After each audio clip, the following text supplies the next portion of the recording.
Hello, galerinha! Nós vamos começar aqui mais uma série A História do Cabelo. Então, antes de eu começar com essa história do cabelo, eu preciso voltar um tempo atrás para saber como era antes e o que se transformou. É por isso que eu digo que o cabelo ele também é uma arte aonde transforma a sociedade com seus comportamentos, com a sua maneira de enxergar o mundo no contexto em que vive. Então, assim, antigamente, 1919, 1920, como toda sociedade conservadora, tinha algumas coisas que não eram para as mulheres, porque agora eu vou falar do cabelo feminino. Não era para as mulheres. A mulher, ela não podia nem ao menos pensar, questionar. Ela era obrigada a ficar calada para ser uma mulher recatada na sociedade e coisa do tipo. Então os seus cabelos, que eram até chamados de madeixas na época, era uma coisa assim voltada à mulher essa é a minha Nina, minha gatinha. Era voltado para a mulher que não questionava, que não falava, que só obedecia. Era proibido até de pensar. E ao longo do tempo teve algumas mulheres que se ressaltaram na sociedade. Eu até me lembro, né, que minha mãe foi uma das pioneiras a deixar essa coisa do conservadorismo, porque a mulher antigamente não podia separar do marido. A mulher, ela não podia, como é que eu posso dizer, ela tinha que aceitar o casamento eternamente, mesmo que o marido fosse um crápula ou qualquer coisa do tipo. E minha mãe, na época, ela ousou separar. E a mulher que se separava do marido, né, que ela não podia falar com as garotas solteiras, porque a sociedade achava que ela podia influenciar as garotas para que tivessem o mesmo comportamento. E as mulheres casadas, muito menos. Então ficava uma coisa solitária, seria cancelada na sociedade. E até era tida como uma prostituta, uma mulher de baixa qualidade, coisa do tipo. Mas aí na época de 1919, 1920, surgiu um livro, um romance, chamado La Garçon, que foi até um termo da época que poderia até ser questionado, né? Porque garçom era um menino e garçonete a menina. Mas a La Garçon, com esse final garçon, era um menino que não era menino. Não sei se vocês estão me compreendendo. Então, assim, nessa época surgiu um romance, né?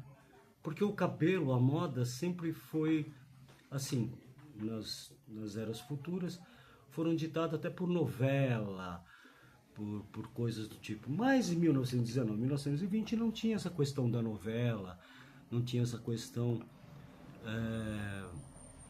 influenciadora. Mas teve um livro que falava La Garçon, que contava uma história, um romance de uma mulher que ela havia sido traída pelo seu noivo, pelo seu marido, e ela resolveu se revoltar.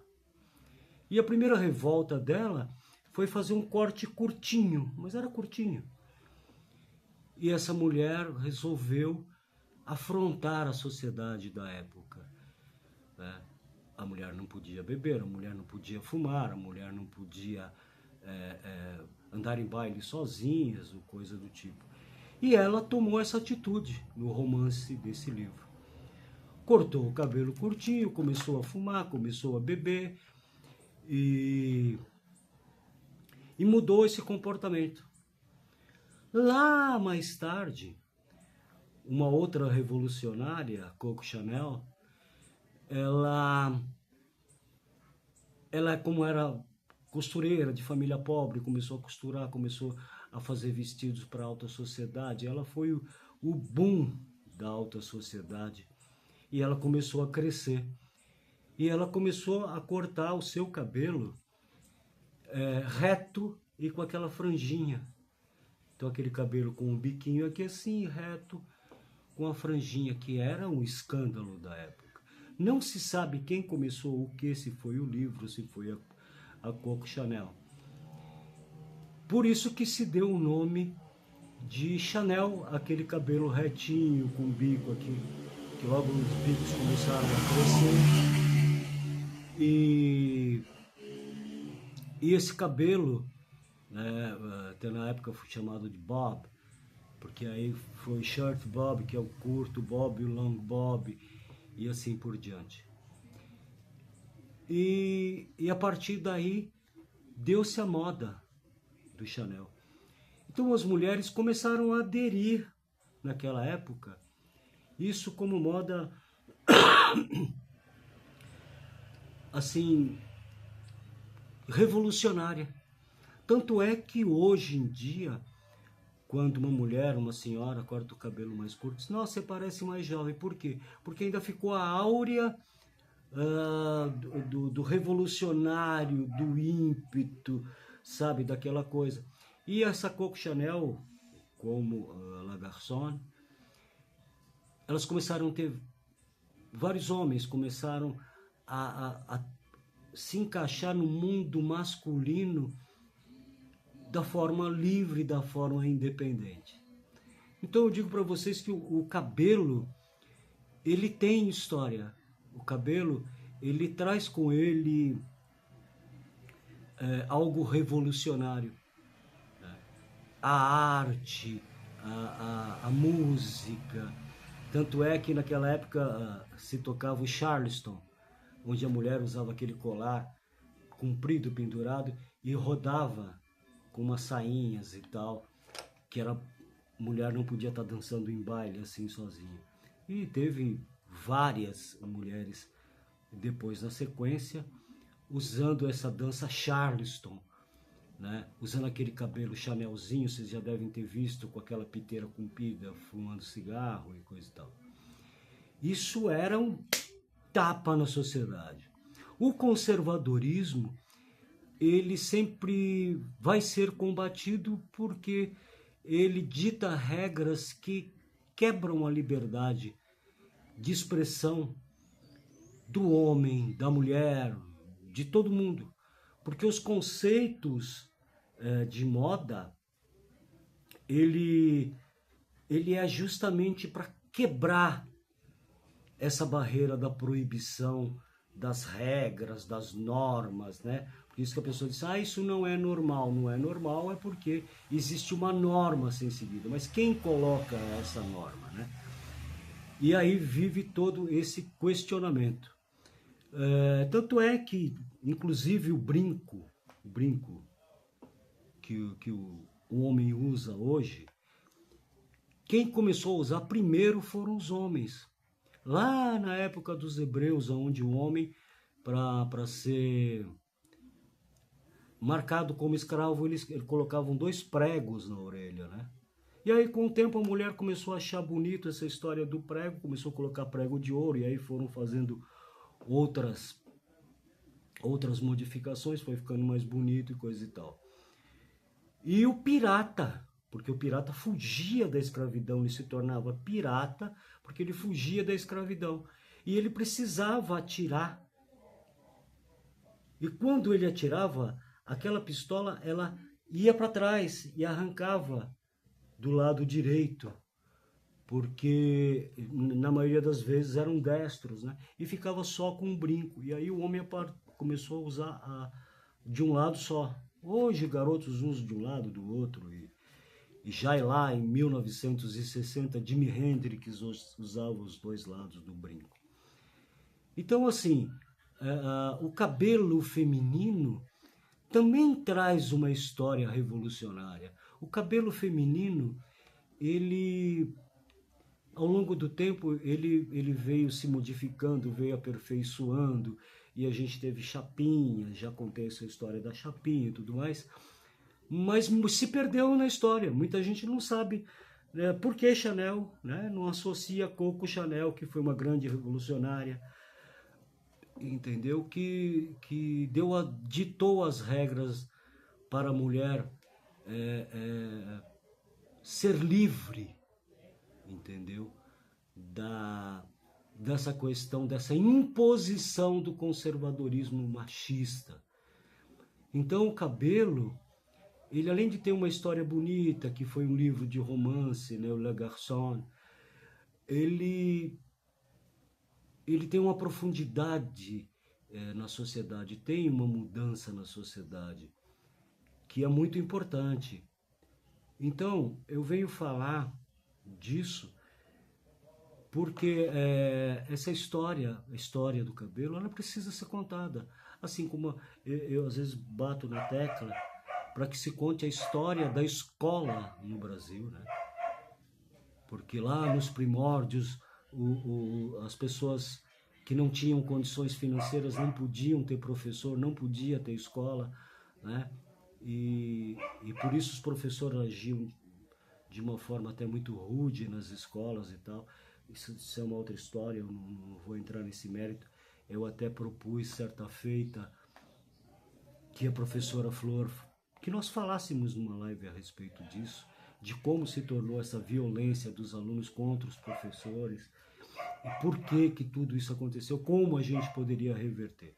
Mas a história aqui é cabelo. Então o cabelo, como, não só como uma moldura do rosto, como embelezamento, ele tem essa função protetora da caixa craniana, como eu havia falado no História 2, que eu estava voltando só para os homens. Então fica assim, eu vou mandar esse vídeo curtinho e tudo mais, por quê? Porque aí eu quero fazer a história do cabelo 3 na questão do tratamento, na questão da estética, da questão dos produtos e tudo mais. O que fazer, como fazer, por que fazer, sabe? Os conceitos que vão e voltam, né? No cabelo, né? Hoje o cabelo feminino, ele vai voltar mais para o cabelo cheio, eu já falei isso, para o cabelo natural. Por quê?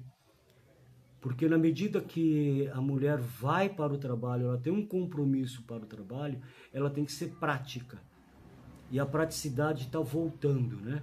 Não vai estar mais aquele cabelo lambido.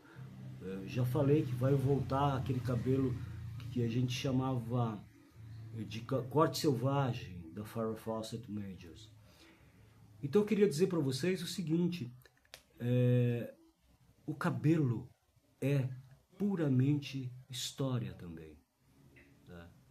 E eu queria finalizar aqui dizendo que parabéns vocês mulheres, assim como minha mãe, sabe, que lutou contra esse conservadorismo, que passou tudo isso, sabe, que lavou tanques de roupa, que sustentou a gente sozinha, porque os homens naquela época não tinham essa obrigação que se tem hoje, que muitas vezes é criticado, da pensão alimentícia e tudo. Nós não tivemos esse amparo dos pais, né? E minha mãe foi uma guerreira. A minha mãe foi tão quanto a Le Garçon, que ela cortava também o cabelo curtinho, e também como a Coco Chanel. Minha mãe já era de 1930, então assim, ela foi uma guerreira. E eu me solidarizo com todas as mulheres que têm esse comportamento de quebrar com essa questão moral da sociedade, que muitos caras hoje se sentem incomodados porque, na verdade, eles querem uma mulher submissa, né? Então essa é mais uma série A História do Cabelo. E para vocês aí, ó, tudo mais de clique. Falou, galerinha!